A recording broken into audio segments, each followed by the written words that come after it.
नमस्कार। इजराइल के दिमोना में ईरान के मिसाइल हमले के बाद पूरे युद्ध का परिदृश्य बदल गया है और अमेरिका ने एक तरफा युद्ध को सीमित करने की घोषणा कर दी है। यह बहुत महत्वपूर्ण घटनाक्रम है। यानी कि अमेरिका की यह समझ में आ गया कि ईरान को रोकना आसान काम नहीं है और ये इस युद्ध में वही हुआ जो भारत पाकिस्तान के बीच ऑपरेशन सिंदूर में हुआ था। यानी कि भारत ने जब किराना हिल पर ब्रह्मोस मिसाइल मारी, उसके बाद अमेरिका सक्रिय हुआ और वो घबरा गया। एक तरह से पाकिस्तान में भी हड़बड़ी मच गई और एक तरफा पाकिस्तान की तरफ से युद्ध विराम की डिमांड आ गई, मांग आ गई, जिसे भारत ने स्वीकार कर लिया। यही लगभग ऐसा ही इजराइल और ईरान युद्ध में हुआ है। यानी कि रविवार की सुबह जब ईरान ने इजराइल के दिमोना शहर पर अटैक किया, वहां मिसाइल मारी, और दिमोना शहर इजराइल के परमाणु रिएक्टर के लिए जाना जाता है, यहां परमाणु केंद्र है, इस पर अटैक किया। हालांकि परमाणु सेंटर को नुकसान नहीं हुआ, लेकिन मिसाइल उसके आसपास गिरी और उससे भारी तबाही हुई, जनहानि हुई और संपत्ति को भी बहुत बड़ा नुकसान पहुंचा। यानी कि अमेरिका और इजराइल इस हमले से भौचक रह गए। उनको उम्मीद थी कि उनका आयरन ड्रोम इस मिसाइल हमले को रोक लेगा, जो भी होगा, लेकिन आयरन ड्रोम फेल हुआ और मिसाइल डिमोना तक पहुंच गई, वहां उसने तबाही मचा दी। इसके बाद अमेरिका भी सचेत हुआ। अमेरिका को लगा कि ईरान के पास इतनी क्षमता भी बाकी है, इतने हमलों के बाद भी, कि वो इजराइल के परमाणु केंद्र पर हमला कर सकता है, और उसने करके दिखा दिया।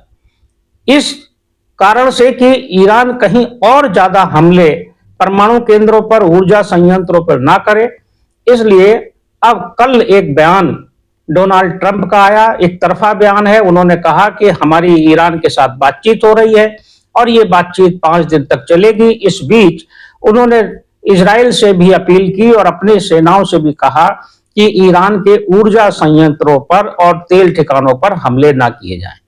यानी कि जो एनर्जी एस्टेब्लिशमेंट है और जो तेल के ठिकाने हैं, तेल के केंद्र हैं, संयंत्र हैं, तेल रिफाइनरियां हैं ईरान की, उन पर कोई हमला ना किया जाए। तो ईरान के साथ एक तरफा युद्ध विराम इसे माना जाए कि अमेरिका ने एक तरफा घोषणा की है 5 दिन के लिए। हालांकि उन्होंने घोषणा की है कि 5 दिन तक ये लागू रहेगा। इस बीच में हमारी बातचीत होगी और बातचीत हमारी चल भी रही है।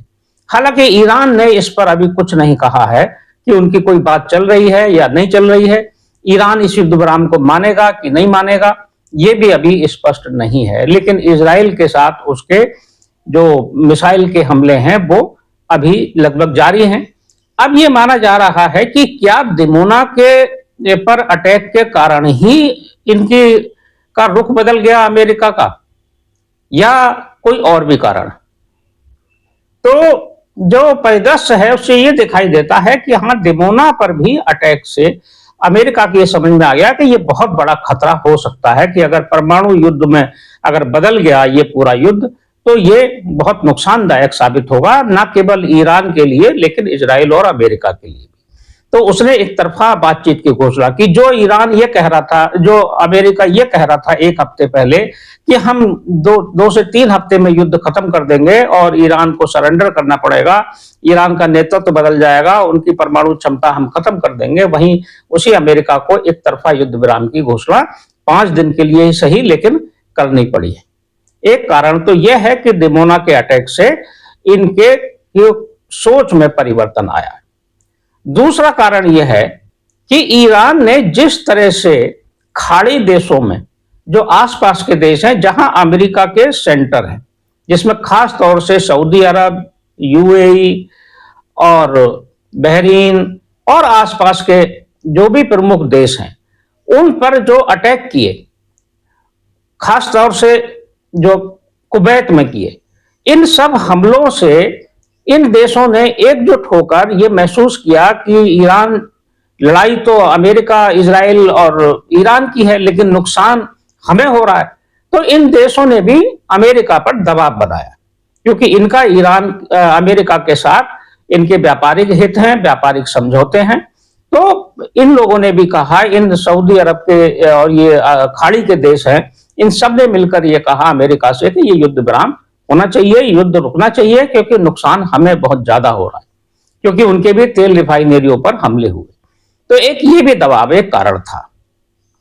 दूसरा कारण आर्थिक भी हो सकता है। कांग्रेस को से जो वहां की संसद है उससे 200 अरब डॉलर की डिमांड करनी पड़ी है, यानी कि बहुत बड़ा खर्चा है। और आंतरिक जो उनके नेता हैं वो भी, और जो उनके अधिकारी हैं, रणनीतिकार है, वो भी डोनाल्ड ट्रंप पर दबाव बना रहे थे कि आप अनावश्यक रूप से ईरान के साथ युद्ध में आपने देश को उलझा दिया है। तो इन सब चीजों को देखते हुए अब एक अच्छे संकेत ये मिल रहे हैं कि युद्ध विराम की ओर ये पूरी प्रक्रिया बढ़ रही है। हो सकता है शीघ्र ही इस पर युद्ध विराम हो जाए।